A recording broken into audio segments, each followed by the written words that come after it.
Oh my god.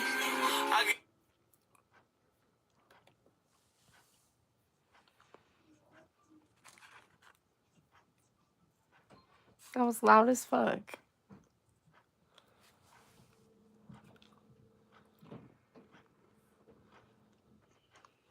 Thank you, Christina.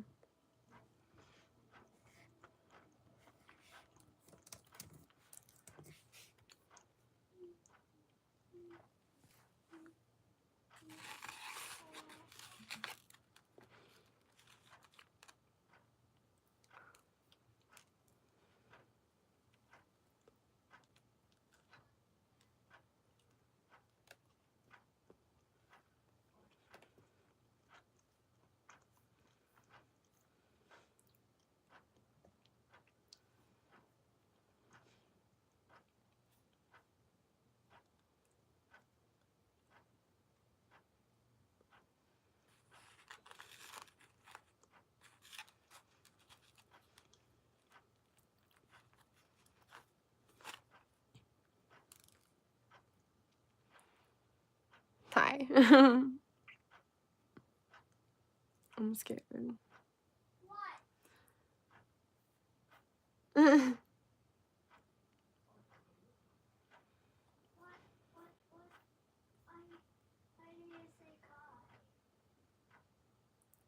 Hey, Sean B. Hey, Ohio Crazy.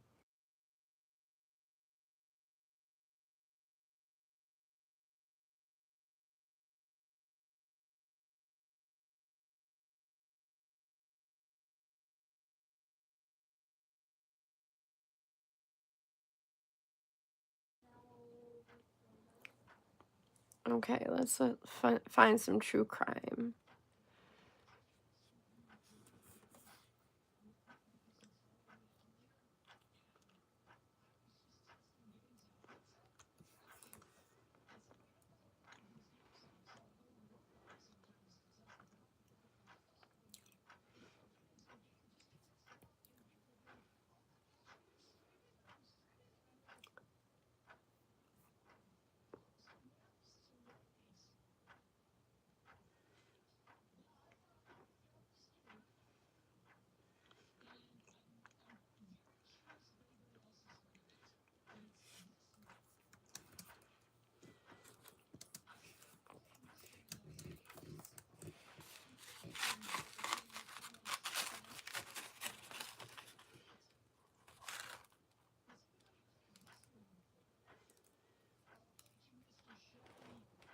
Okay, so what kind of like true crime story are you guys thinking of? Cause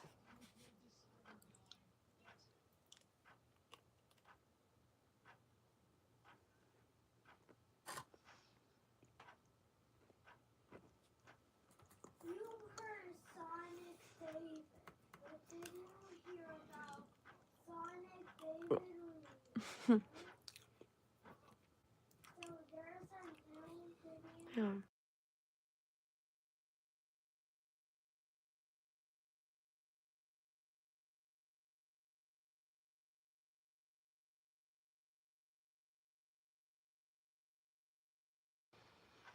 Oh, Mike Slayer, we just listened to a true crime podcast.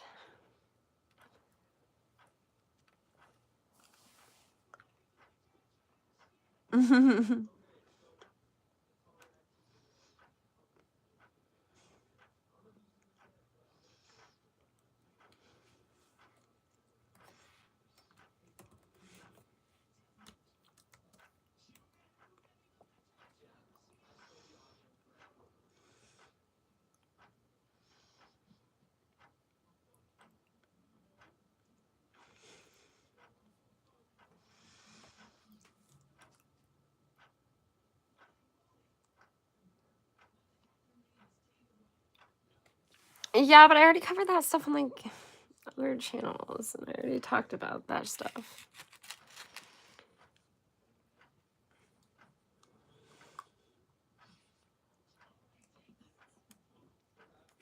Like, I want to listen to something I haven't heard, you know?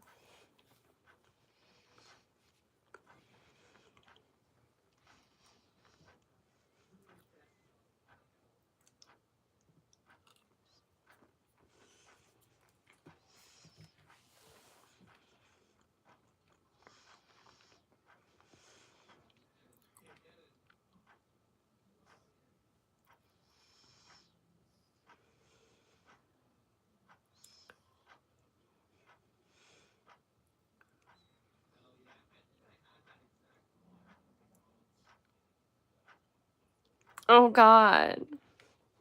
Rotten Mango just posted a video 10 hours ago. But it's mom confess to watching daughter get dismembered and got turned on by it. Now claims false confession.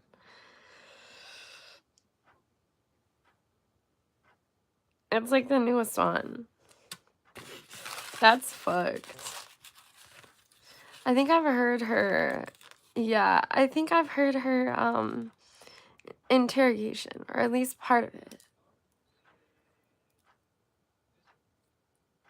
That's wild.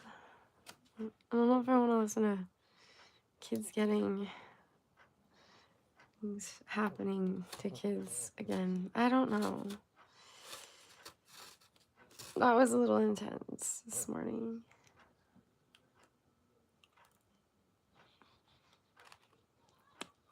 Yeah. Okay. We'll watch it. We'll just watch it. Straight ahead. Do not move your head at any point until I tell you to. Keep your chin down. Do not physically lift your head up. Just lift your eyesight up, as if someone is dangling a little mistletoe on top of your head. I don't know why it started at like 30 seconds in. Bada bing, bada boop. Don't do this if you're driving or operating any sort of heavy machinery. If you are in a safe place, preferably not in motion, do this. Keep your head as if you're staring at something in front of you at eye level. So straight ahead. Do not move your head at any point until I tell you to. I can just see all of you doing this right now. Do not physically lift your head up. Just lift your eyesight up, as if someone is dangling a little mistletoe on top of your head, and you need to look up at it without moving your entire skull. Just look as high as you can. Now, once your eyes are in that position, close your eyes. You're all doing this. Did your eyelids, as they're coming down, did you feel any sort of fluttering in your eyelids? Or did they come down as smooth as garage doors? Or is there some sort of resistance, like a twitch? No, it just came down. Okay, interesting. Mine fluttered quite a bit, and they say that it means if your eyelids flutter when doing this, you might be more available to suggestion, more open to hypnosis. This is not a given. There's not many scientific studies done on this, so take it with a grain of salt. But it is fascinating. And just like there are things that make someone more likely to be hypnotized, that a lot of hypnotists, when they do those on-stage performances, they will look for certain cues in the audience. They will actively pick out someone that they believe is more open to suggestion. Because when you're being hypnotized, they try to tell you that you feel certain ways, that you feel like you're floating, that you feel like your two fingers are magnetized and they're pulling towards each other and you can't let them separate. They convince you of these things. And just like that, you love that. You'd all love that, wouldn't you? Make it easier for someone to watch me look like an idiot on here. Some people say those two things are almost similar. They work in different ways. I mean, honestly, I think I do that anyway. But hypnotism, being open to suggestion, and false confessions, leading someone to believe that something has happened that has not happened, are kind of in the same vein. Confess to something that you've never done, a false confession. Usually these people have poor memory, high levels of anxiety, low self-esteem, low assertiveness, conflict avoidance, and the eagerness to please people. People with these traits combined, they are more easily influenced by authority figures. They're more vulnerable to interrogation pressure. Now you add in the situational factors. They've been left in this interrogation room for too many 2 hours. Sleep deprivation, fatigue, drug, alcohol withdrawal, extreme stress. They could easily give a false confession. They could be nudged, pushed, led. It's a very real thing that will mess up so many trials because someone is victimized. Obviously, they need to get justice. But if someone claims that they falsely confessed, or they actually did falsely confess, that makes it trickier to get justice. And that is exactly what Michelle Martins is saying happened to her. She's like, that was a false confession. She claims that she did not mean a single thing that she said. She takes it all back. Yeah, she said that her boyfriend, Fabian, was essaying her 10-year-old daughter, Victoria. So Michelle's 10-year-old daughter is Victoria, and Michelle's boyfriend is Fabian. Oh yeah, by the way, I just want to give a trigger warning for like a lot of different things. I don't even know. A sick and twisted pleasure of viewing the heinous acts. If you're She gonna got off on the listen, German, okay? just listen But that specific night, things were a little bit different. Michelle says her with boyfriend Fabian was on top caution. of Victoria essaying her. And Fabian's female cousin was also present in the room. And she was joining Yeah, because in on the this assault. morning there was And like how old is the boyfriend? this and cat cousin? story, Oh, they're both and like in their 30s. So not only it are was we talking intense. child predators, child assault, but incest. The cousin's name is Jessica. Yep, and this is instead why. Of being disgusted Glad by I what's said going on, that. Michelle is just watching. She's watching all of this happen to her little 10-year-old daughter. And she's asked, okay, but how did they kill her after that assault? Michelle, how did they kill your daughter that night? You were there. You watched it. Michelle is sitting there in front of these two people, and she's got tears just streaming down her cheeks. You saw it. How did they kill your daughter? A little sob escapes her mouth by essaying her. Explain that to me, because I don't understand. He essayed her so hard that she died? Again, these are direct quotes. He covered her mouth with tape. This is your baby girl, 10-year-old Victoria, who is being held down on the bed so that an adult man It's gonna get, it could could get You're intense, the Christina. only one that is going to be able to tell us how she died because you were there. You were there watching it. How did she die? She sits in silence, thinking, crying, trying to catch her breath. Whose hands were on her neck? Fabian's hands, because he was on top of her. And whose hand was on her mouth? Jessica.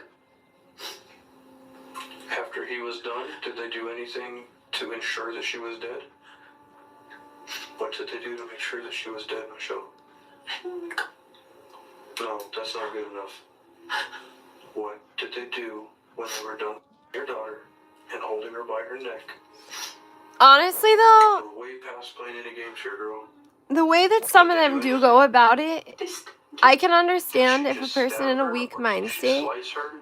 would like actually falsely confess, because they're like, no, that's not good enough, and like it's like the pressure from like someone in such a powerful position. You're like, she starts crying harder, well, but the fuck, questions and like don't you're stop. just like, And then 20 minutes later, you had with Fabian? but I don't know, She man. admits that she not only watched her daughter get held down and essayed, but 20 minutes later, she had intimate relations with the man that essayed her daughter. Furthermore, she does this thing. She says she seeks out men on plentyoffish.com, on these dating websites, that'll come to her house to essay her kids so that she can watch, and then immediately after, she'll have intimate relations with these men. Did you allow these people to have with your children because And you this is like why I to just, watch? can we have like a mod trigger warning in chat just here and there, please? Like just be like, trigger warning. You like watching? Okay. That is wild. She's asked, how are these conversations starting online? How does it start and end with somebody having intimate How relations you with your child could- in your apartment? Which, by the way, they use the term intimate relations, and just so you know, know, anytime someone is being questioned, these types of word usage is I don't very know. I lost what I was deliberate. gonna say. You say intimate relations versus our word because it might alienate the person into retrieving and realizing how bad it sounds, so they won't say anything more. Terrifying. It sounds too harsh of a word, even though that is the exact crime. She says she knows the signs that men are interested in her kids rather than her. She says, They asked me if I have any kids. I said I have 2. Okay. And then when they meet me, they want to meet them too. How did you get into that? Was it something you just wanted to try? Just to see. Curious. Yes. within a few hours, sitting What in an the fuck? interrogation room, almost like she's being hypnotized, Michelle Martins tells the authorities that she gets off on inviting men over after meeting them on websites to watch them essay her 8-year-old son and her 10-year-old daughter, Victoria. She says she only recently stopped because her new boyfriend Fabian moved in, and he was doing stop all the being assaulting rude. himself. He even let his female cousin Jessica just one move in little so she could tattoo, don't partake be in rude. all of this. All the while, Michelle is watching. That's what she gets off on. But last night, things don't go as planned. As the assault is taking place, Fabian kills Victoria, Jessica holds her down, and Fabian starts dismembering Victoria, severing off her limbs. Then they wrap her in a blanket, throw her in the bathtub, and light her on fire. That is Sweet exactly how the God. police find Victoria in the bathtub, in flames. They find her, then they question Michelle. It matches up. Victoria was found missing her arms and her internal organs. Her heart and liver were gone. Michelle was, doing it with Fabian after the murder. After the severing of her limbs, yes, it seems to be. It is probably one of the craziest interrogations I've ever seen.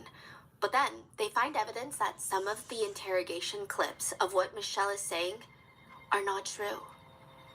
So how could Michelle see all of this happening to her daughter when she's not even home at the time that this happens? Her cell data shows that she's been out of the house at the time that this takes place. Which means, if that's not true, why did she say that it was? And how much of her statement is a lie? Was she coerced into saying everything? Or is it a half-truth, half-lie? Because Well, Michelle that's changes her story intense. multiple times, but that still doesn't change the fact that Victoria was found murdered and dismembered and lit on fire, and there was evidence that she had an STD. So what is the truth here? Dear And who Lord. did this to her?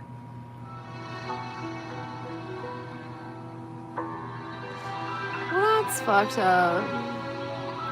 What's up, Sergio? Just listening to a little true crime.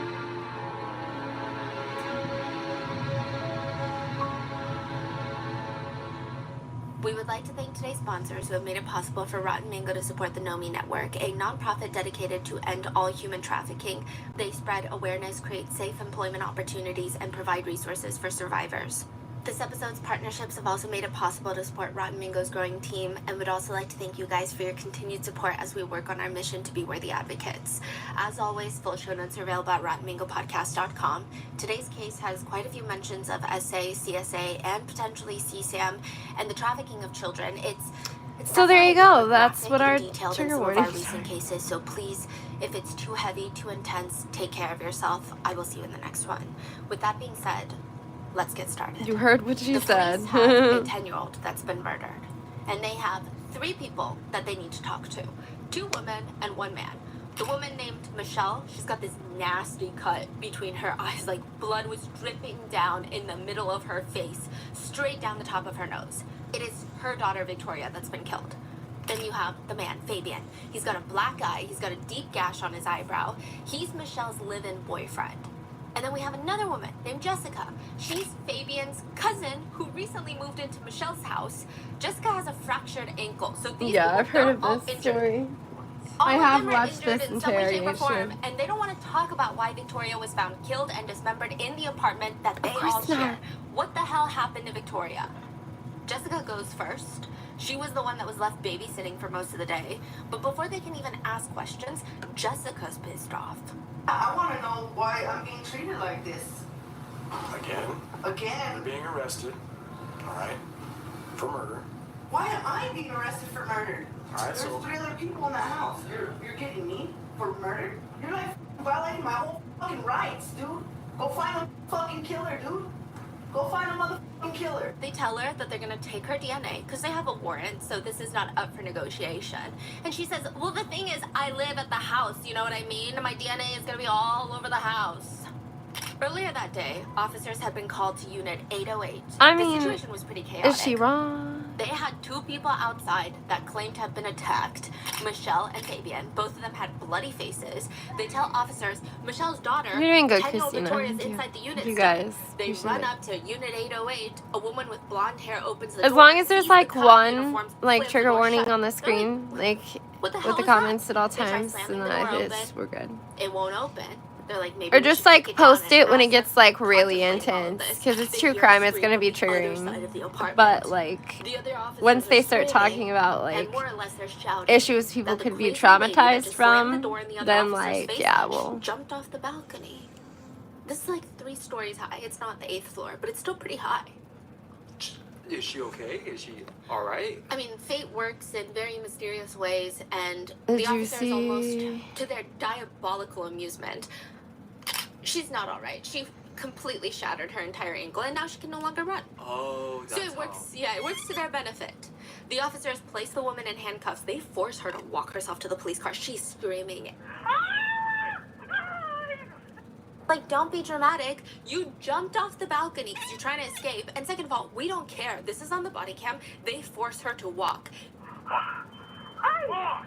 I don't care if your leg's broken. You're gonna walk. I can't walk, dude. Hold on. You're gonna My leg's walk. broken. I just got thrown off the balcony. You didn't get thrown off. You jumped off. I saw you close the door. You told me you jumped. Come on. Dude, my whole leg is broke though. Keep walking. I'm trying. It's pretty easy to see from her criminal record that she is not Damn. unfamiliar with the police. Both her and her That's cousin Fabian. fucked. You know those pictures? You could where actually people are tell, like, like, "I her took a leg picture was every broke, day," though. And they make a video and it's just them moving, because you could do that with their mugshots. They have so many mugshots. They have been arrested so many times. Probably more mugshots than you have pictures on your Instagram. One of her most recent charges, while she was in prison, her cellmate had decided, I'm gonna wake up and be the most heinous person ever. Her cellmate decides that she's going to essay another inmate. Jessica helps her by locking the cell door behind them and keeping a lookout while her cellmate has her way and R-words another female inmate. So not the most spectacular person that the police are dealing with right now. And she's only been released from prison for Damn, about what a a week. fucking And here she is, loser. right back in their presence. She explains to them, you guys have the wrong person. You don't even know what you're talking about. You're violating my rights, dude. She explains, yes, okay, she was babysitting Victoria. She couldn't really say no because she was staying at Michelle's house for $50 a month. That's how much she was paying in rent. Although Michelle didn't know that. Fabian was taking the $50 a month, and Michelle thought that she was just living there for free. She's babysitting Victoria that day. Fabian and Michelle go out. And yeah, she was a little bit out of it. Jessica's sitting there, maybe doing some recreational drugs, and she sees this man walk into the apartment. And she's only been there for like a week. She doesn't know what kind of people are in and out of this apartment. So she's like, there's a man in here. And he looks at her and he tells her, hey, do you know where? And then insert Fabian's street name. Because I guess Fabian's part of a gang. That's what they say. And she's like, no, he's not home right now. He's like, okay. Walks into Victoria's room, violently essays her, kills her, and then tells Jessica, get rid of her body, and if you tell anyone, you're next. Your cousin owes me money.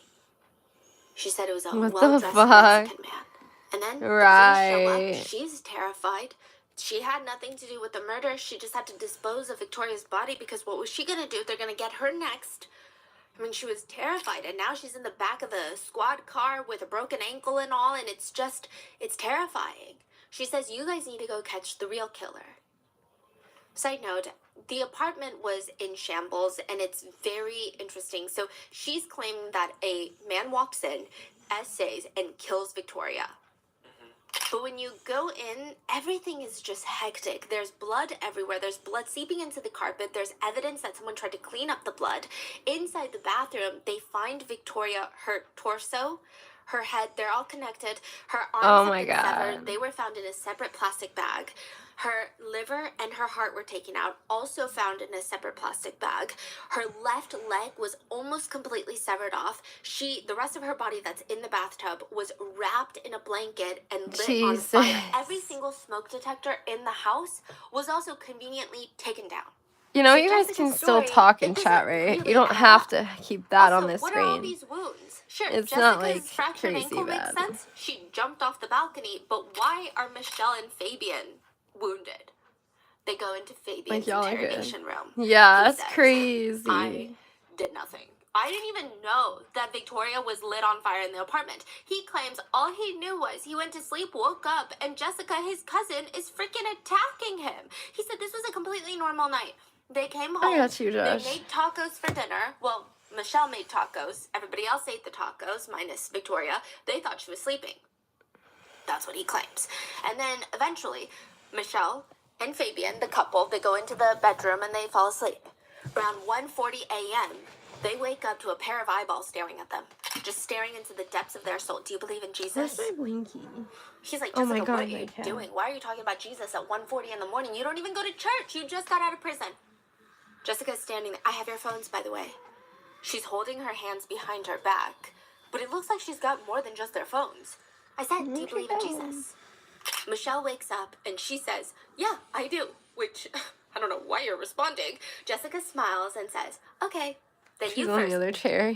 And slams a metal iron over her head, then goes to Fabian and starts slamming the metal pipe, if you What's will, up, down on his Josh? head. The boss. And Fabian's like, I don't know. I just ran out of the apartment because my cousin is trying to murder me.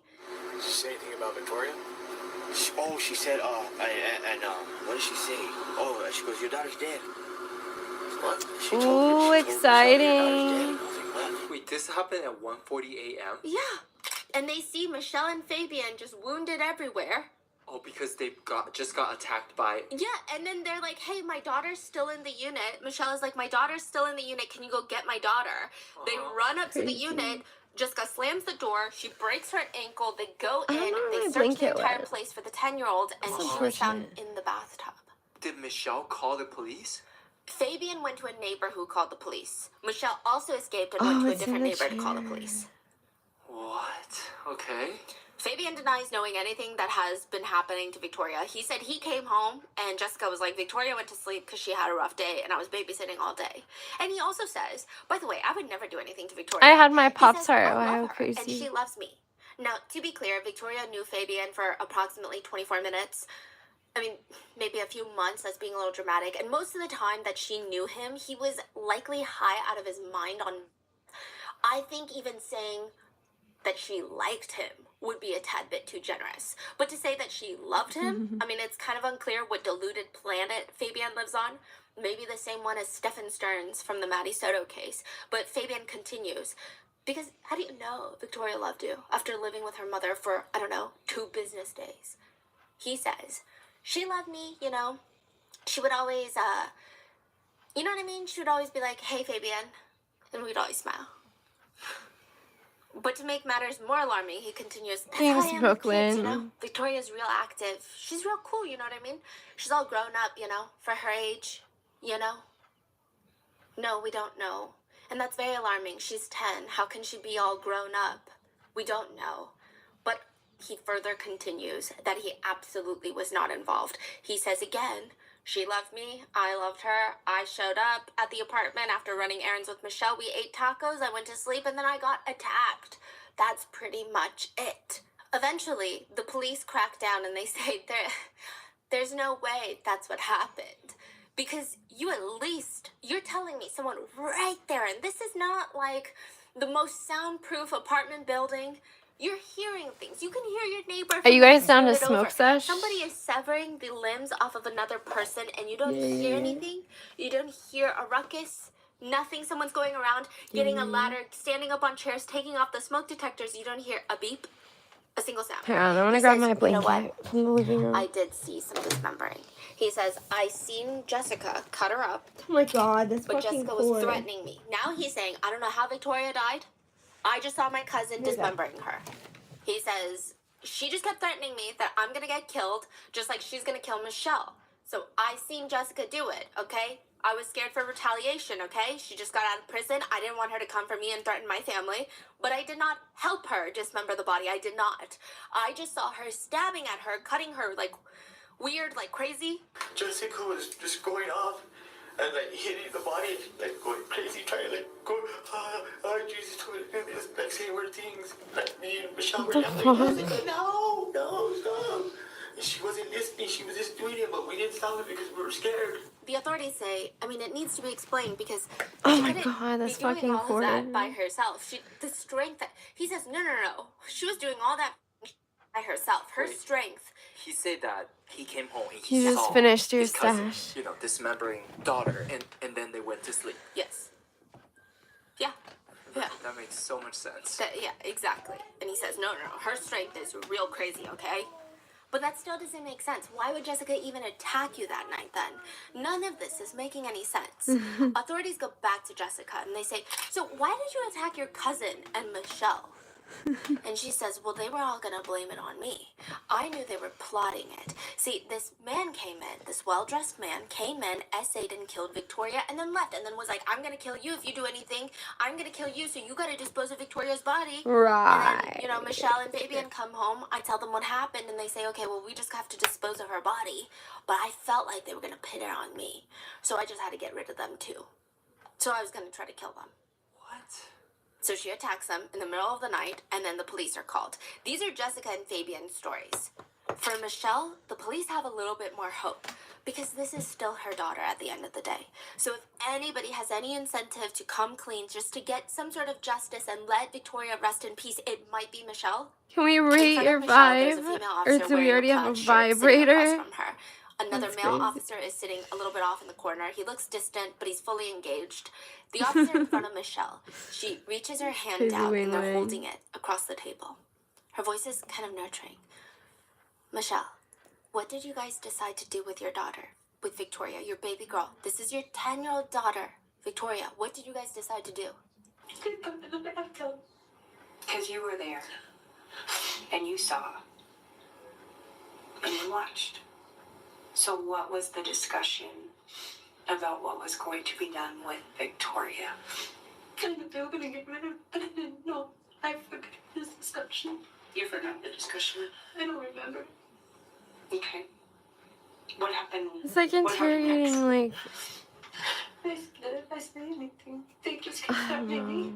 Okay. That if I say anything, I'm going to be the next one. Or I better not fall asleep. And before that was the time I saw Jessica stabbing her in the stomach. Michelle starts crying. She explains that she doesn't really know what was going on. All she knew was that when she got home, she thought Victoria had gone into her room to sleep. She ate dinner with her boyfriend, Fabian, and Fabian's cousin, Jessica, who she barely knows, who just was staying with her. And afterwards, she was heading to bed when she sees Jessica stabbing Michelle's little daughter, Victoria. Michelle is like, I saw Jessica stabbing my kid in the stomach. Then Jessica holds down Victoria's arms, and Fabian walks over with a knife and starts cutting off Victoria's arms. By this point, Victoria is already deceased. So, what you're saying is Jessica was holding her arms and Fabian was cutting? Okay. So Fabian had the knife at that point? Okay. But you said that Jessica stabbed her in the stomach? Okay. Why? It's like they were taking turns at her. Okay. And when you saw this, you didn't call 911 because you were afraid that the cops were going to know that there were drugs in the house? That they were going to kill me right there on the spot. Okay. And what did Jessica tell you about how she died? She told me she didn't know. But you said earlier she killed her. How did she kill her? Victoria took the wrap that was on the table, and then Jessica stabbed her in the stomach. In her bedroom. Michelle goes through multiple variations of events that night.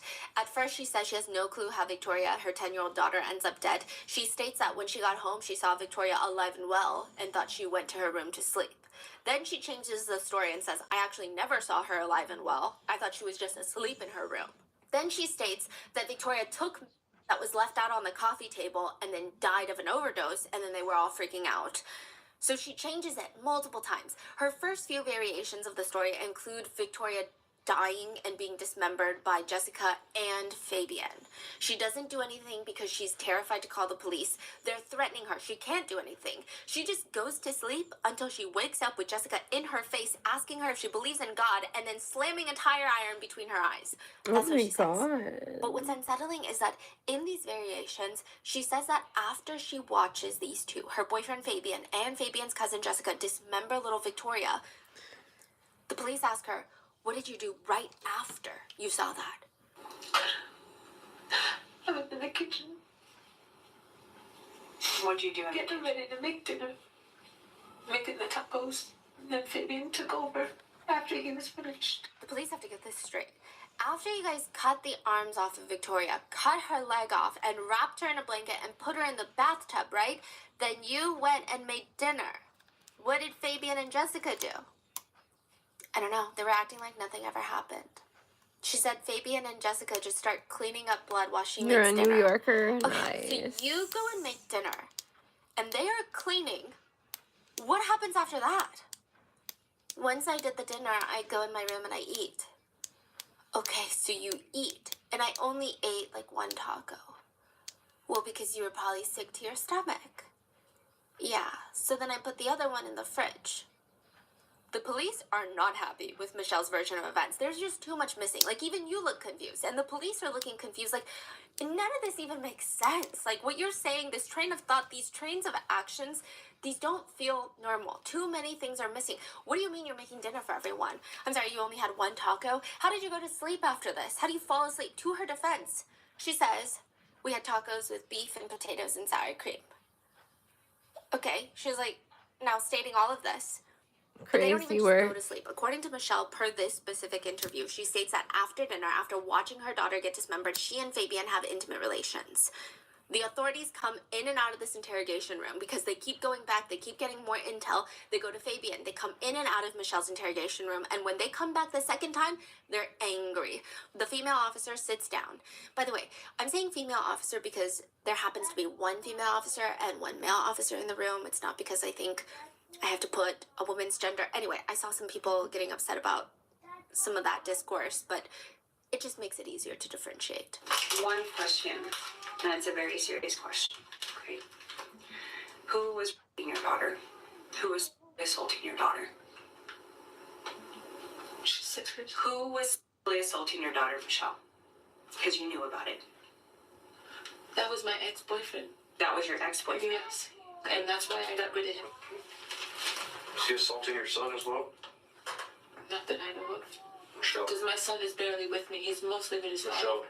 When did you find out that Fabian and Jessica were active with your daughter? When did you find out? And be honest. Not too long ago. Not too long ago. Okay. How much were they giving her so that way they could assault her?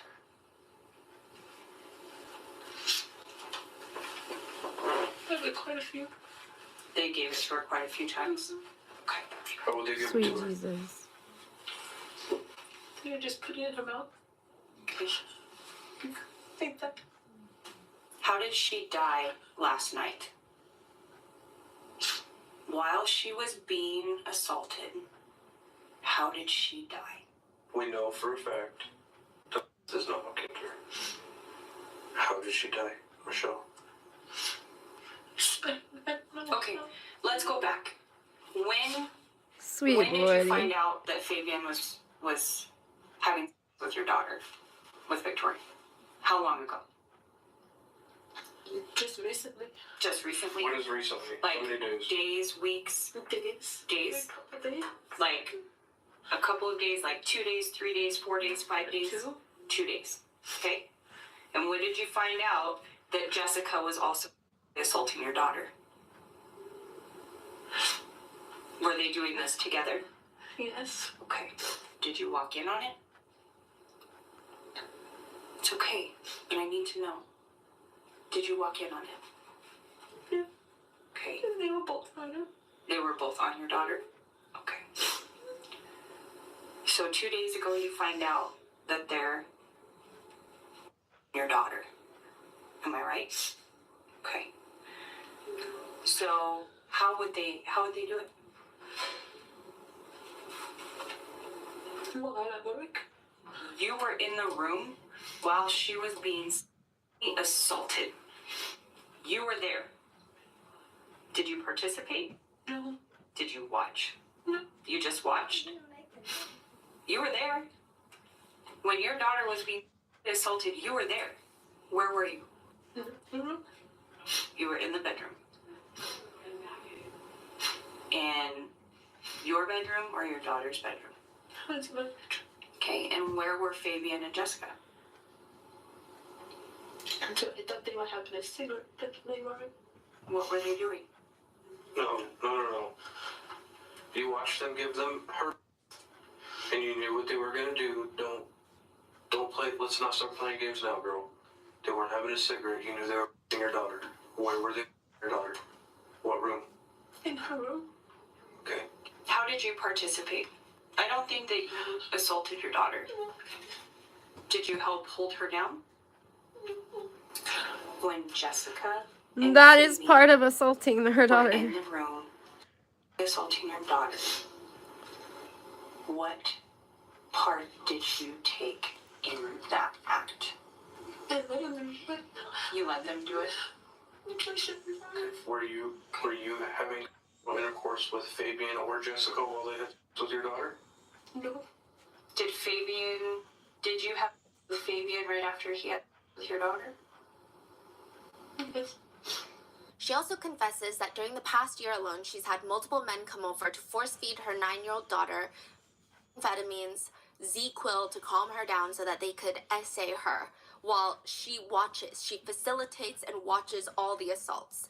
Many times, these men would essay her children and then immediately have intimate relations with her afterwards. I mean, to fulfill some sort of depraved, only existing in the deep, dark pits of hell type of fantasy.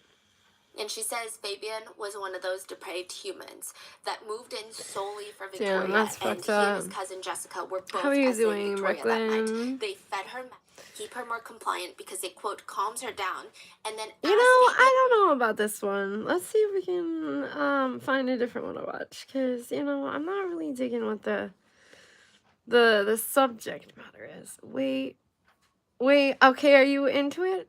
Oh, okay, never mind. I was like, do you want me to keep playing it? I was like,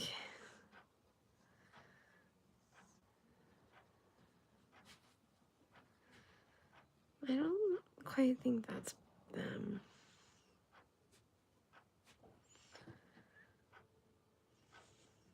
I mean, I guess it could be.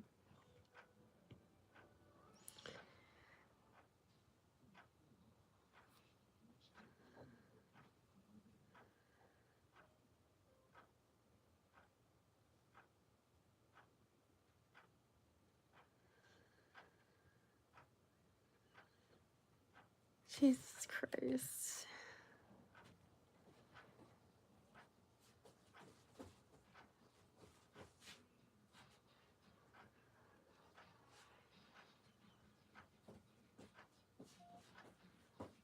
You know, guys, I don't know which one to listen to.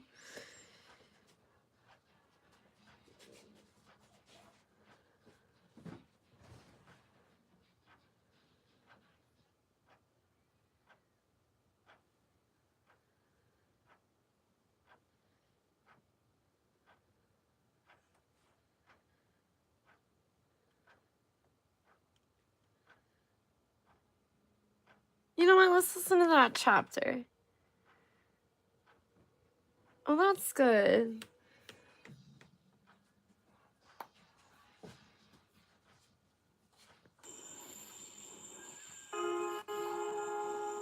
It was a hot summer's evening in South Carolina.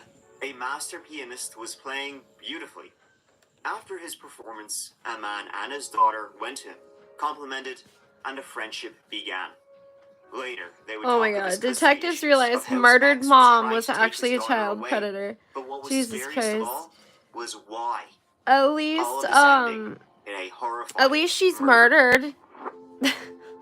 Hey you, and welcome. My name is Mike. So, and in this solo video, we have a story of lies, of betrayal. It's not like she's getting away with it. That is so horrifying, they thought it was ritualistic, but then maybe nobody was tricked. And maybe no one in this story is what they appear to be. On the surface, right, a man just wants his and ex it's shorter. gone. But then you learn why, and it turns this entire story upside down. It's absolutely bananas and quite disturbing, so look forward to that. But before we get into all of that, please subscribe to see new stories for the dark every single Tuesday. Now, you and I, let's give it a go.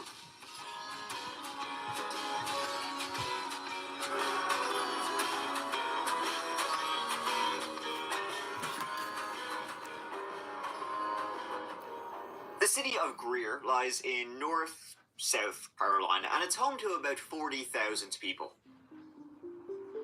Pretty well rated by folk who live there. It's a pretty quiet place, not much happening, but that can be in a good way. Nice little place to raise a family, and it's slowly but surely growing as people escape the cities.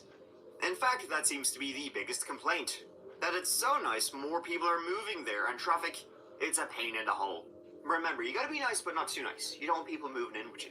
Definitely not the people in this story. Speaking of nice, this story is anything but, because it was mid-October 2021. The leaves were a crisp shade of orange, slowly turning into that vibrant red. a final burst of color before fading away. The air starts to cool, and pumpkins show up in ones and twos around the neighborhood, along with all sorts of spooky decor, freshly dusted and out for the upcoming Halloween. A holiday that began as a way to celebrate the time of the year when a barrier between our world and another was at its thinnest. Yeah, come get it. And it was very thin, at 122 Canebrake Drive, which is in southwest Greer. A quiet neighborhood that in just a couple of weeks would be chock full of kids dressed as witches and vampires. On the morning of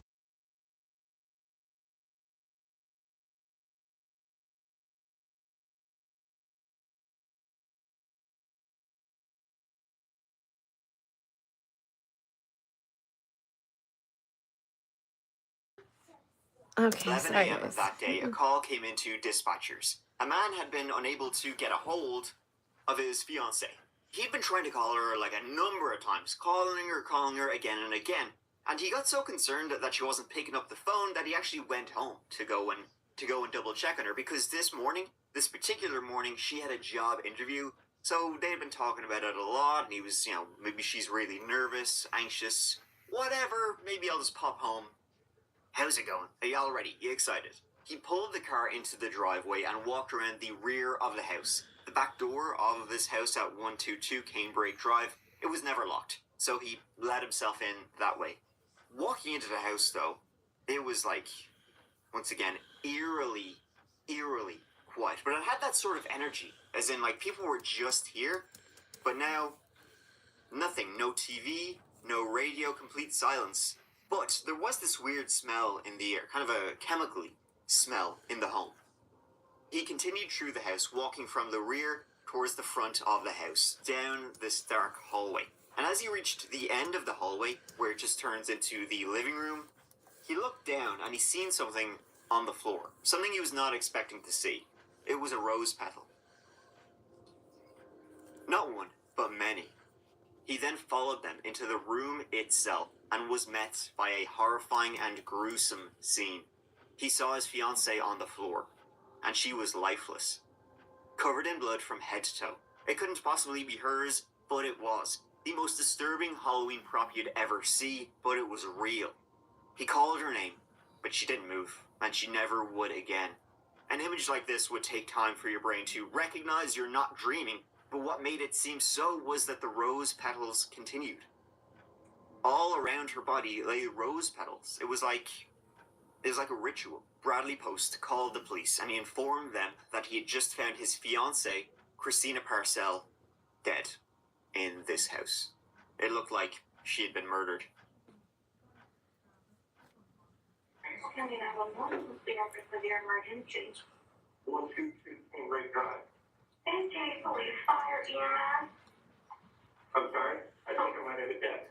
Okay, let me connect you. Walked in my fiance's house. She wouldn't answer my call. There's a very weird smell. I can't get her to come around. Okay, let me. It was all over the floor. Let me. Alright, do you think that she's not viable? Tell me why you think she's dead.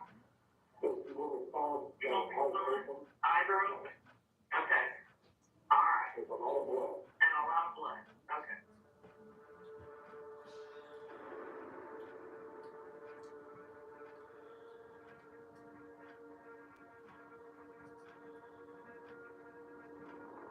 Christina Parcell was 41 years of age and had worked as a veterinary technician in nearby Greenville. After her passing, people came out of the woodwork like non-stop just to say, what a lovely person she was. She was always one of those people who'd want to make you happy, want to make you laugh, try and put a smile on your face. And as much as the people loved her, the dogs at the vet, they loved her even more. And she did to them.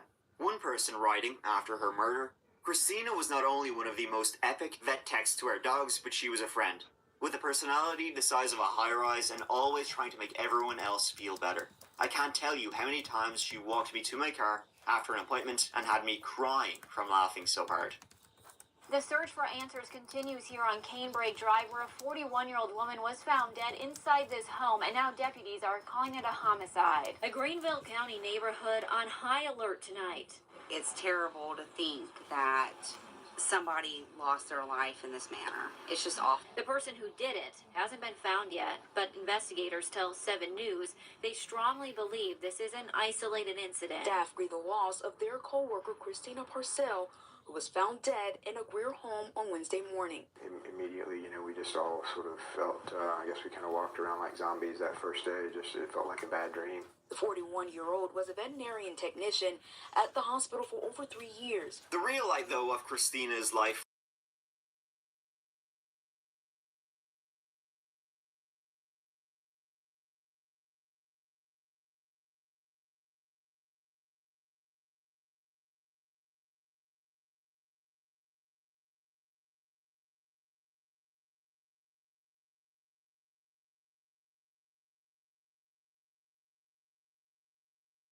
A's father. Who's still in named chat right John now? Are you guys Joey still here? Mello. When the investigation into this brutal murder began, you can imagine police wanted to speak with the person she was fighting with at the time, right? Her ex, 63-year-old John Mello. John was Italian-American, and at the time of the murder, he was back in his second home country, so he was informed and would return to the US as soon as he possibly could. He was, determined, though, to be, for sure, in Italy at the time of Christina's murder, so it wasn't him who killed her, obviously. And also, of course, they would want to have a good, long talk with 68-year-old Bradley Post, Christina's fiancé and the man who found the body. Christina and Bradley had been dating for about 5 years by this stage, and he had proposed about 6 months earlier. So authorities, they began securing the scene. They began collecting any evidence that's left behind. They go around checking neighbors, asking, see anything weird this morning? They go around collecting anybody got a Ring camera, anything like that, doorbells, whatever it is, It all begins and spreads out from there. In the house, which was actually Christina's sister's house, her sister was named Lutina, but Christina and This her was daughter just A posted were living with the sister at this 10 time. hours ago, Inside that so- house, they would find multiple laptops. They would find some drugs. They would find countless paper documents, all about the custody I got disputes you. That between sounds cool. Christina and John Mello. That had been going on for years and years and years across 2 countries between the United States and Italy. It was crazy. It would have been so vicious that at one point John had taken their daughter A to Italy with him, not telling the authorities, not telling Christina, and so the battle just got worse and worse and worse. Christina had to go through the Italian courts to bring her daughter back. So you can imagine a battle getting worse and worse and worse like this. Did it get to this point? Blood appeared to be all over the crime scene in multiple places, and it seemed like Christina had been posed in the position she was found in. She had blunt force trauma and had been stabbed approximately 31 times. The scene Damn, was 31 deeply traumatic, and it times. appeared Christina had fought for her life. DNA was found under her fingernails, hopefully giving the police an identity. Thank you, And neighbors' Shandy. CCTV was also discovered, showing a man in a black hoodie Very much in the area appreciated. in the hours before. He had a backpack on, and it looked like he entered the house at 122 Canebrake Drive at around 10 a.m., 9:30, 10 a.m., an hour before Bradley came home to discover the scene. This mysterious man then left on a bicycle. If they can match the DNA found under Christina's fingernails, this might be the very lad they Yeah, were 31 looking for. times is crazy. And an arrest would follow soon. But not of that fella. And things would only get Yeah, I darker couldn't as keep the listening to the last investigation story. progressed. It was too much. Yeah, hold on to your butts, folks. This will get, yeah. Christina Parcell met John Mello back in 2008. And, they kicked it off from the start. Seemed to be going great, lads. Although it was one of those kind of relationships where they'd be fighting a lot. They'd break up, get back together, break up, get back together. Always drama type relationships. And I suppose, the fact that John Mello was like a good 20 years older than Christina, and he had a lot of baggage himself, probably didn't help. John Mello had arrived in South Carolina only a couple of years before they started dating, and he was a music producer. He was a musician. So, probably not going to end well. John Mello had worked with the Rolling Stones, Elton John, Neil Young, a lot of very famous musicians over the years. He was originally from Massachusetts, but had been all This over the picture place of me over looked the like Willy years. Wonka, He'd that's been married funny. before, twice, neither ending amicably. and had owned a bar called the Doll Hut in Los Angeles. He landed in Greenville, South Carolina, in 2004.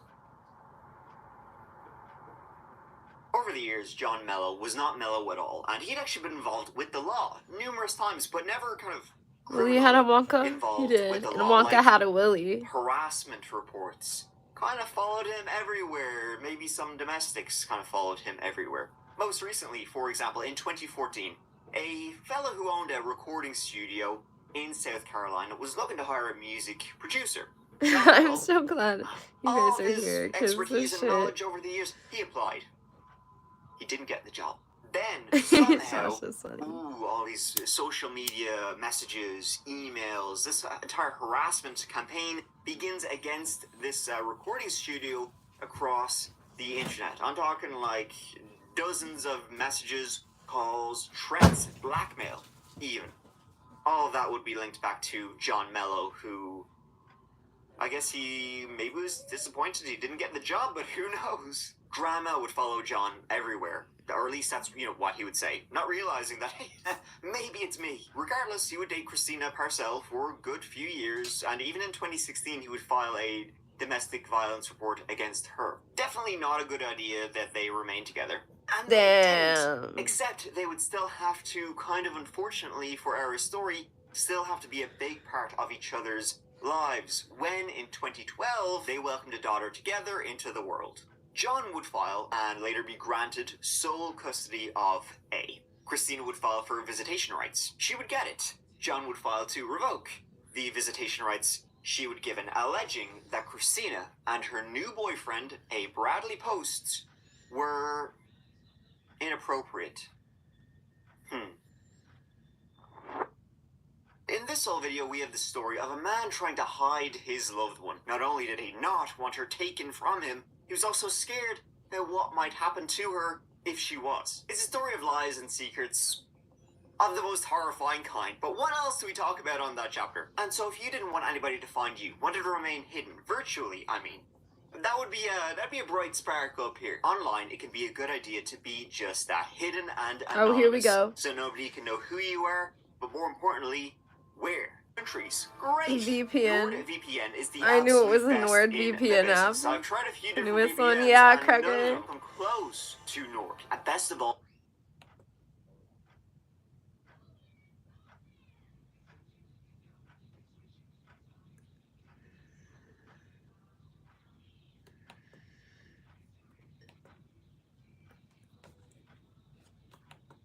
Damn, if it lets me hit play.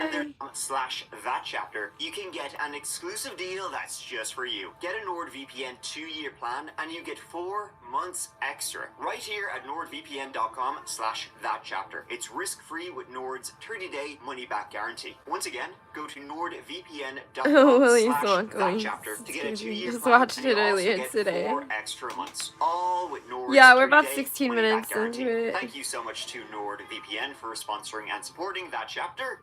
Now, let's get back to it.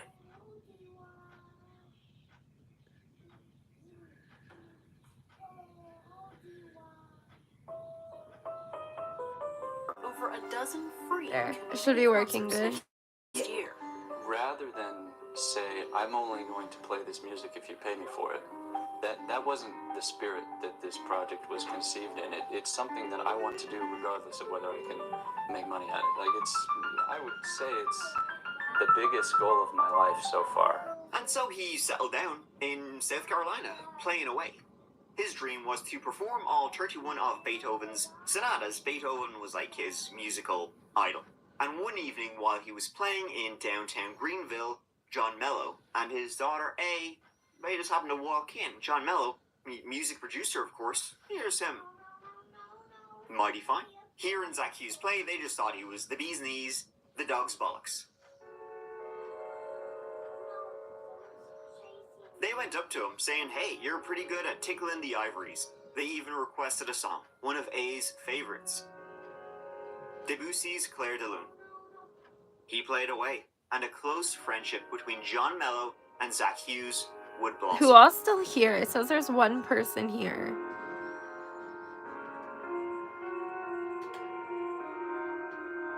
When the the investigation into Christina Parcells' murder began, the police, they really wanted to get a close look at the relationship between John Mello and Zach Hughes. After all, so John Mello was in Italy, you know, at the time of his bitter, you know, ex's murder.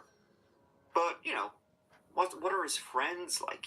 Who else could have done this? Now, John Mello did return to the United States on October 21st, 2021. That's Yeah, I don't know why YouTube does after the that. murder. It's And like when he fucking did, as soon as he got off the one. plane, he was immediately arrested. Now, Okay, John wasn't cool. arrested, though, for the murder, anything connected with the murder at all. He was actually arrested because for custody issues. He wasn't playing ball with the courts, and he had done something he shouldn't have, which was run away to Italy with his daughter.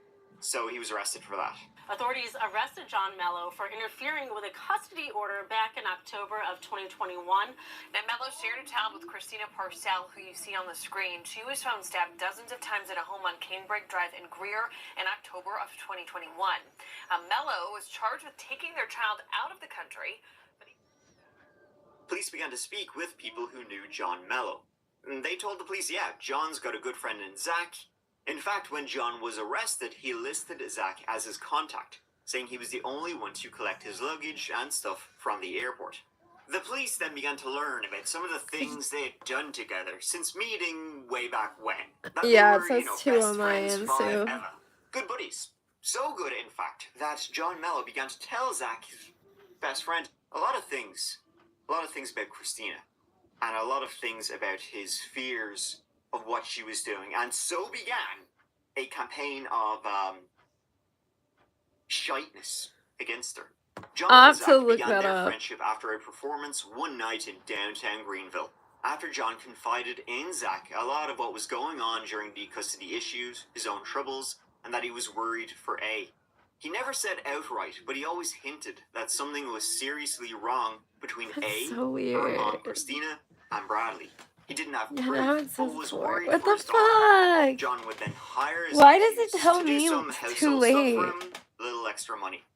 And so then in 2020, Well, at Zach least you guys was are here to only listen to delighted this to hear that John shit Mello show had with left me. the United States and had taken A with him. You know, you're worried about your Sorry, I'm ex trying and to sit her off camera fiancé, so I just can get hit out of this the country, get away from him. Of course, John Mello did this. In 2020, he left the United States, went to Italy with A, didn't tell the courts, didn't tell the authorities, didn't tell Christina. So what he did was, you know, kind of against the rulings as Christina, she had visitation.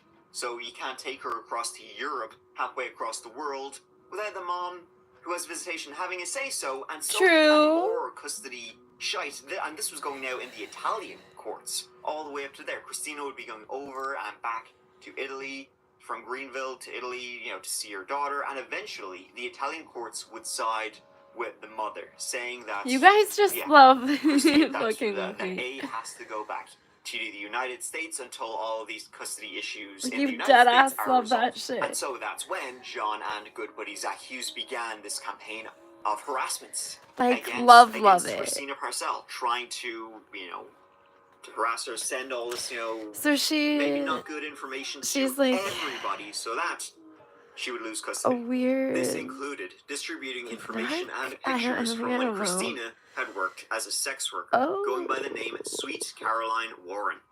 John believed she had been involved in trafficking and in drugs, along with prostitution, so he wanted everybody to know about this.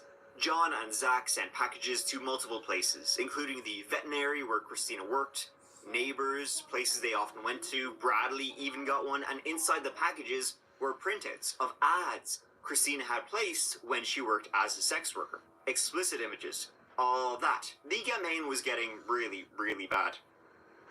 So this was a very contentious custody battle. John Mello did not want his daughter A anywhere near Christina or her fiance. This, he would describe him as creepy, wealthy. The wealthy Bradley. And Bradley was the one financing Christina during all of these custody battles and her traveling, you know, between Italy and the United States. He was a pretty rich guy.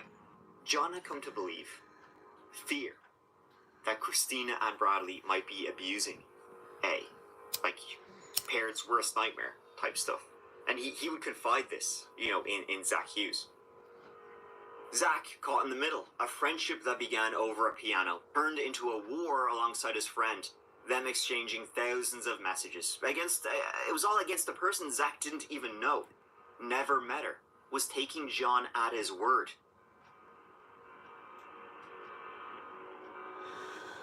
Was John tricking Zach into helping him, into doing all this conspiracies and harassment, tricking this, naive young man? Because, saying True. somebody's abusing a kid is kind of like the worst possible thing you can ever say about somebody, so it'd be easy to get help from a young fella like Zach Hughes, especially as John, he already had this long history of harassment, of, filing, of blackmailing, sending emails, like all this kind of stuff over minor things like not getting a job, and he tried to ruin that recording studio fella. Was this all in John's head, or he was putting it into Zach Hughes's head? Or was there more to it than that? Was what John's saying, was it real? As I said, one of the first people interviewed after Christina's brutally murdered body was found was her fiancé, Bradley Post, the man who found her. He was questioned right after the murder, and then, as part of a search warrant, on October 19th, 6 days later, Crazy his phone work. was seized. All perfectly normal part of a murder investigation. Maybe his texts, calls, emails, whatever. I think I remember might give hearing an about indication when of what she had was led to this, murdered. as forensics continued in the background. However, what they found on Bradley's phone was highly, highly disturbing. They found volumes of child CP. They found a lot of CP on his phone. So that's horrifying. But the thing was, some of the materials, they featured A and Christina. Holy shit, John Mello was right. He seems like an ass, but he was right. It seemed like, from what they found, that both Bradley and Christina were abusing the child. Jesus Christ. Bradley Post was charged with 6 counts of sexual exploitation. It was the day after that John Mello returned from Italy and was immediately arrested for the custody issues, though that would later be dismissed. Judge has dismissed the trial over a custody charge for the man who shared a child with a woman who was brutally killed. When you do something that for the right reasons and you sort of get punished for it, I think it's hard. It's hard to deal with. We heard from Mello's daughter, and because she's a minor, we're not using her name, we're not showing her, or even using her voice, but we will show you what she said in court. As soon as she took the stand, the state asked what happened in 2022, and she said, quote, "We moved to Italy. It was the best thing that's ever happened to me." And then the police really honed in on his and Zach's relationship. They found a trove of messages between the two. And on a neighbor's Ring camera, She was footage 6, showed the killer though. escaping on a bicycle. That very same bicycle had been spotted in the back of Zach's truck the day before the murder and the day after it. Authorities then got a warrant to search Zach Hughes' home and accessed his phone, getting more information, text messages, and geolocation of where he had been on October 13th, 2021.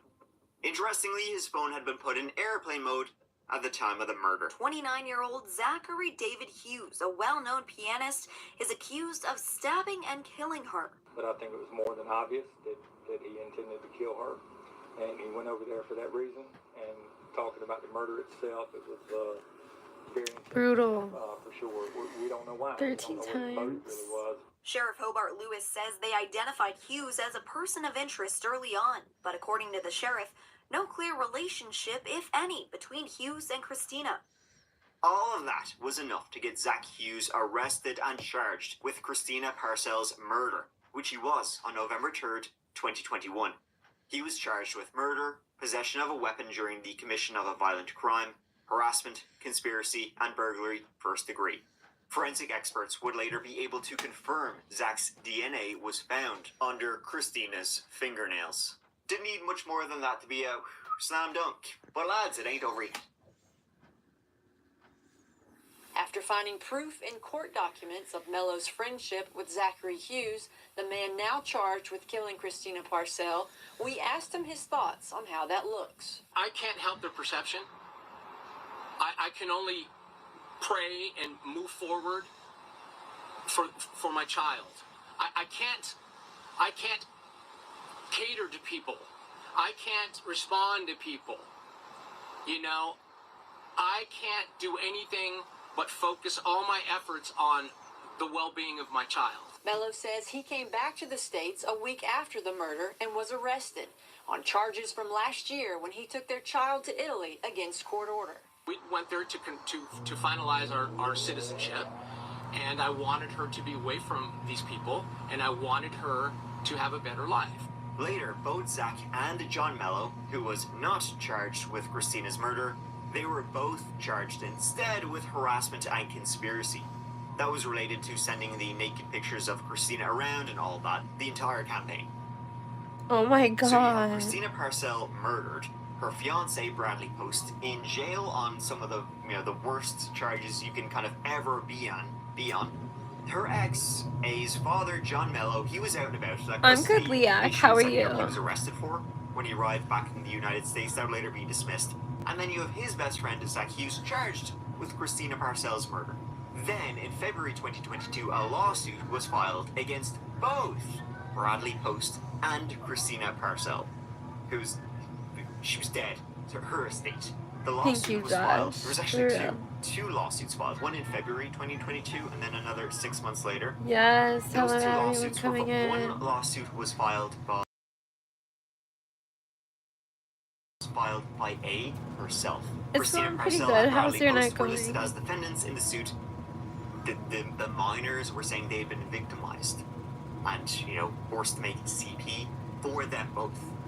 So it seemed like, besides finding the materials on Bradley Post's phone, the victims were now suing them. So it seemed like it was real. Later, another report would be filed, this time against Lutina Parcell, with whom Christina and A were living with at the time of the murder. The report alleges that Lutina took photos of the minor when she was getting out of the shower. That case would be closed, though, as there was not enough evidence to obtain warrants. Seriously, though, it just does get darker and darker, and it seems like it's almost like to a point that John Mello and Zach Hughes, they sort of seem like almost the good guys. And now, again, these are all allegations against Christina, Lutina, and Bradley. None of it's proven. Innocent until proven guilty and all that, but I mean, come on.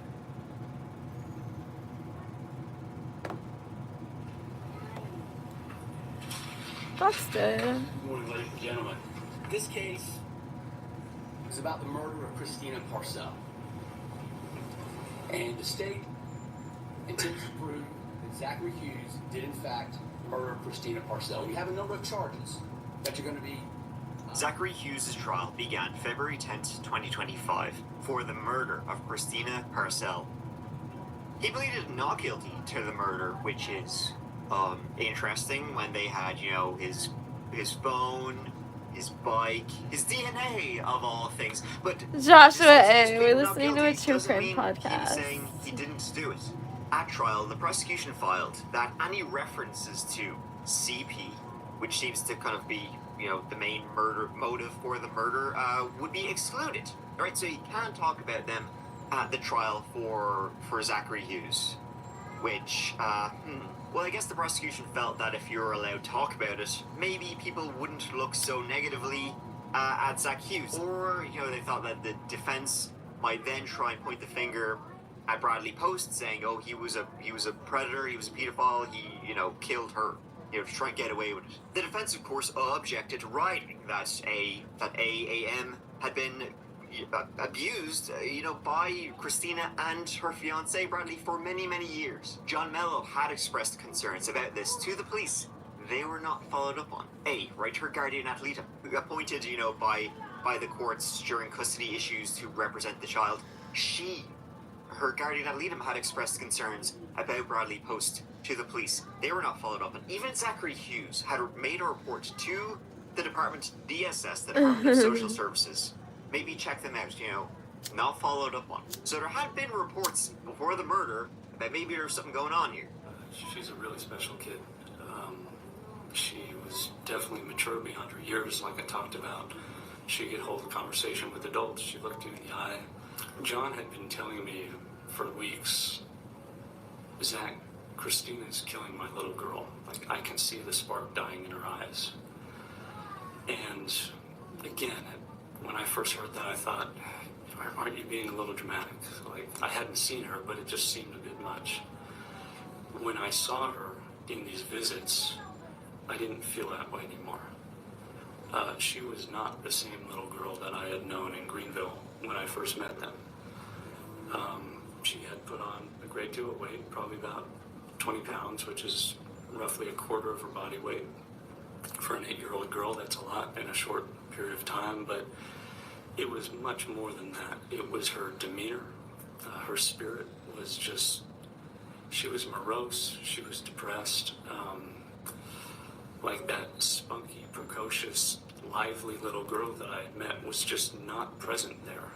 If all of this is true, as horrifying as the murder was, well, maybe you can kind of see why it was done. At least that's what the defense was trying to say. Right, let me read you out a little quote. During these custody battles, Parcell developed a romantic relationship with a man named Brad Post, who was old enough to be Parcell's father, and who was, or at least perceived to be, very wealthy. Parcell and Post ultimately got engaged. Post and Parcell's relationship greatly concerned Mello. Parcell's prior life as a prostitute and a drug distributor, coupled with Post's wealth and creepiness, prompted Mello to wonder if AM was safe when she was with Parcell and Post. She was not. Post and Parcell sexually abused and victimized AM and another young girl, and Mello reported it.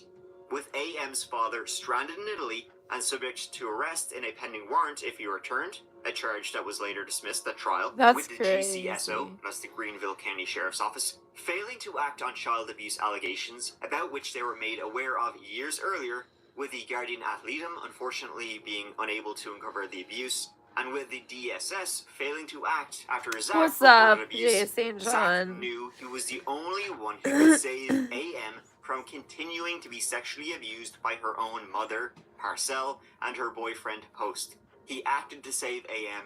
He did save AM. Did you conclude that you had to rescue and there was no other way? Yes, I did. The judge ultimately ruled the allegations against Christina and Bradley Post were inadmissible. They could not be mentioned. Given the extremely grave nature of John's concerns for his daughter, especially while she was in the custody of her mother, Christina Parcell, and potentially being exposed to her mother's boyfriend, Brad Post, who John believed was a pedophile, and is a pedophile. Objection. Sustained. I instruct you to totally disregard the last comments made by this defendant. The trial would last 12 days, Damn. and even though he pleaded guilty, Zachary would fully admit to murdering Christina that morning. He would testify, saying that John had offered him $5,000 to kill Christina. This was later increased to $10,000. Zach declined the offer. From his testimony, it seems he killed as he did fear for A's safety. He filed reports, even posing as a neighbor once, saying he witnessed abuse. Saying that the morning he went to kill Christina, he didn't, do it out of anger, he did it out of pity. That morning, October 13th, 2021, a couple weeks before Halloween, he arrived to the neighborhood few hours early. He had been in touch with John Mello about people's schedules. Maybe they'd be here at this time, maybe they wouldn't be at that time. So Zach Hughes, he waited until Brad, he was at work. She had gone to school. Lutina, who lived there, it was her house. She was at work. Christina wasn't at work that morning because she had a job interview. So he goes up to the house with a bundle of roses. The plan was to knock on the door and say, "Delivery for Lutina Parcell. These are her flowers." Then when Christina opened the door, confirmed she was alone, Lutina's not here, he then pulled out a gun and forced Christina back into the house. He then clattered her across the head. Christina hit the deck. But then Zach hesitated. He'd never killed somebody before. Christina, she jumped at him, fighting for her life, fighting him off. Zach then pulled out a knife, stabbed her over 30 times. stabbed her till she was not moving anymore. The roses were not ritualistic. That was just roses from that party getting thrown around the place during the fight. He had moved her body around after stabbing her to death, but he then left. Did you take Christina Parcells' life on October the 13th? Yes. Because I believed it was absolutely necessary to save her. And I was right. Objection, Your Honor. Sustained. I mean, I had a great life. I had everything. I made money doing what I loved. I was going to be going to the South Pacific to play concerts for rich people on cruise ships. I mean, but how could I go and enjoy that and know that I was leaving a kid to her fate, a kid who thought that I was her friend? I would never have been able to look at myself in the mirror again if I had done that. I knew from that moment on I'd be safe. Damn. Would be safe from sexual abuse. Yeah, that her he mother stabbed was her over perpetrating on her. 30 And there is proof to times. that the state is hiding from you. Your Honor, instructed to be quiet. Please stop talking. Damn. Ultimately, at the end of the trial, Zach Hughes was found guilty of the murder of Christina Parcell. As to the charge of murder, we, the jury, find the defendant guilty. As to the charge of possession of a weapon during the commission of a violent crime, we, the jury, find the defendant guilty. On February 20th, 2025, he was sentenced to life in prison. But the story ain't over yet, again, because as a result of Zach Hughes' testimony, that John offered to pay him to murder Christina Parcell, remember, $5 grand, and then $10 grand, well now, John Mello was arrested the very same day. Literally, as soon as those words came out of Zach Hughes' mouth in court, the police were like, okay, well, now we can arrest John Mello. The Canebrake trial is now over, but there's lingering questions regarding John Mello, his daughter, and Bradley Post. Well, I have his testimony, so I already have Zach Hughes. He has already stated under oath certain things that Mr. Mello did in relation to the murder of Christina Parcell. During his testimony, Hughes says Mello twice offered him money to kill Parcell. Deputies say they arrested Mello based on his testimony and other evidence. He has since been charged with accessory before the fact to a felony and solicitation to commit a felony. AM, who had been with John Mello until now, has been put into emergency protective care. And there you have it. That is... Wow. Yeah, that's the end of this video, but not the end of that chapter. See what I did there? So, John Mello, will he go on trial? Will he just cop a plea for being involved in his ex's murder? It's a story that just, like, everything kind of flips on its head. There's a lot of very surprising things in this case. A lot of very awful allegations against quite a number of people, whether they actually happened or were just allegations. Christina, against her, how involved in the alleged abuse was she? Was she forced to do it? There's a lot of things, unanswered questions in this story, but it just gives you, like, a very icky feeling about everybody in this tale. And then you have John Mello and Zach Hughes, who, in cahoots committed a horrifying act, a horrifying and gruesome murder, but at the same time, you can kind of see, well, I mean, if that was your kid, I don't know. It's just a very icky, disturbing case, all around. So I guess this video just sort of ends. Alright. Thank you so much for watching, you. It really means a lot to me that you're here watching this whole video. I hope you found it as interesting, horrifying, disturbing. What's up, Chef hopefully, Mike? Ideally interesting, as I did when I was researching it. Next video will be up every Tuesday. But if you're looking for some more of that chapter, you can check out the merch. Give it a go, please. If you'd like to, down below. I'm really proud of the merch, and the hoodies are extremely comfortable. I'm not just saying that; they actually genuinely are. No strings, which I also made sure they didn't have, because it's annoying.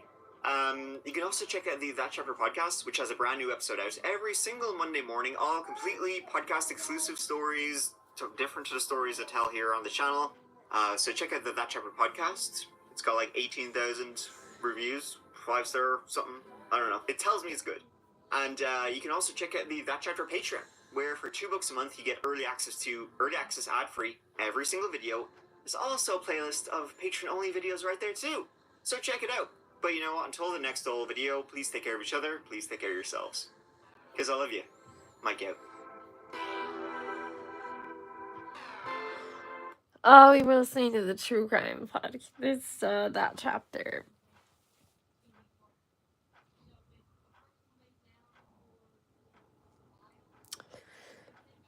I don't know, guys.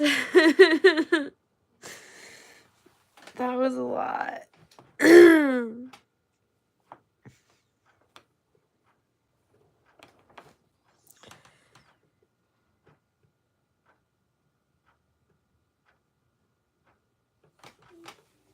So anyways, yeah, that was crazy.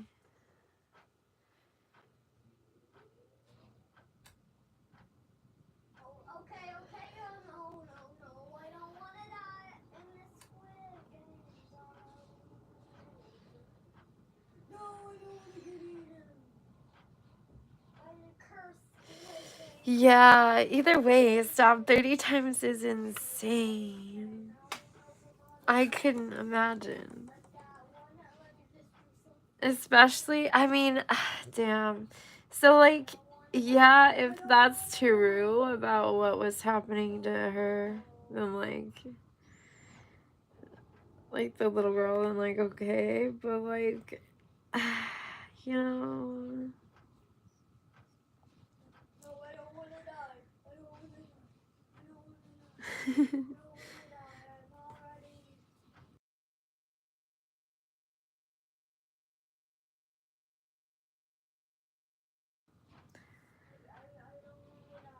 Okay, anyways.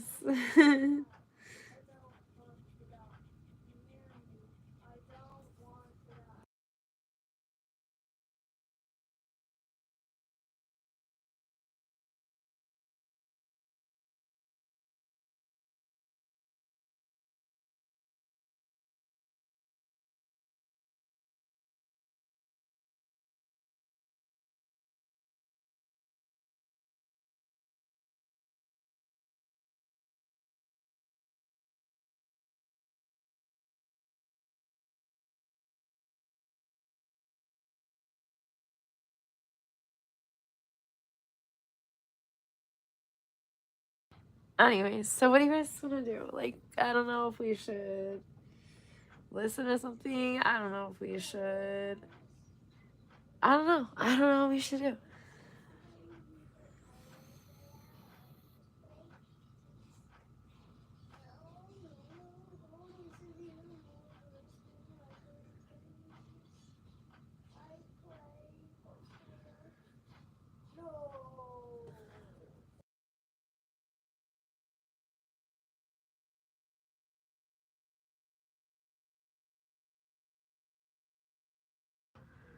I don't know if I want to stay on or not because nobody's really talking in chat.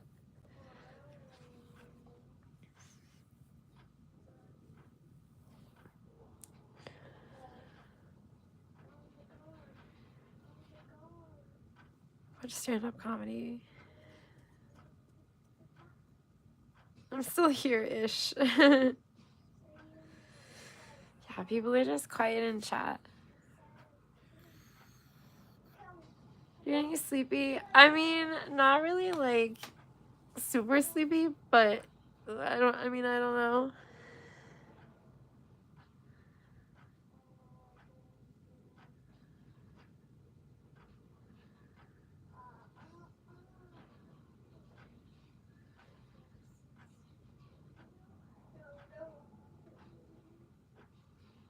You're about to smoke.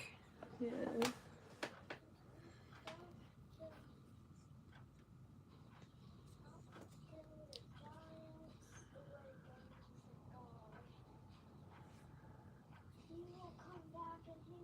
That's what I did.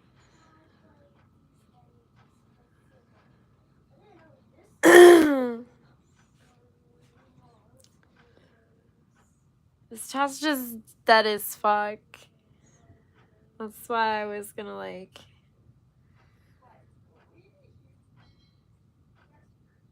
I don't know.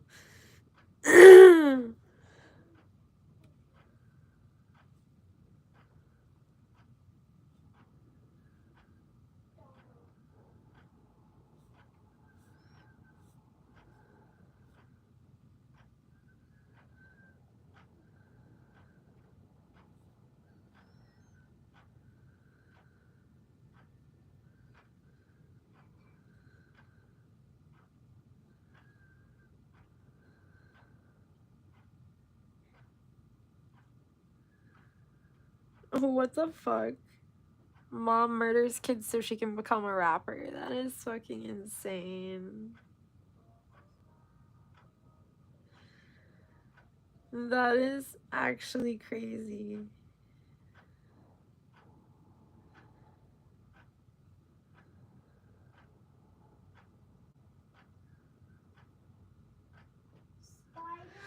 Yeah, Robin Williams did.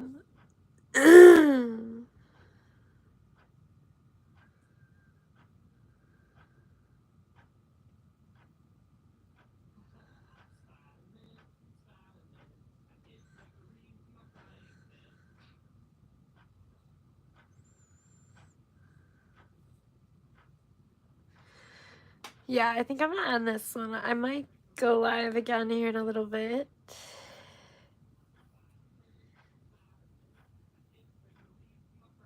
Maybe here in just a few minutes. I don't know. I might go live again here soon. I might not. Honestly. Who the fuck knows? But I'll be back either way. Alright. Bye, guys.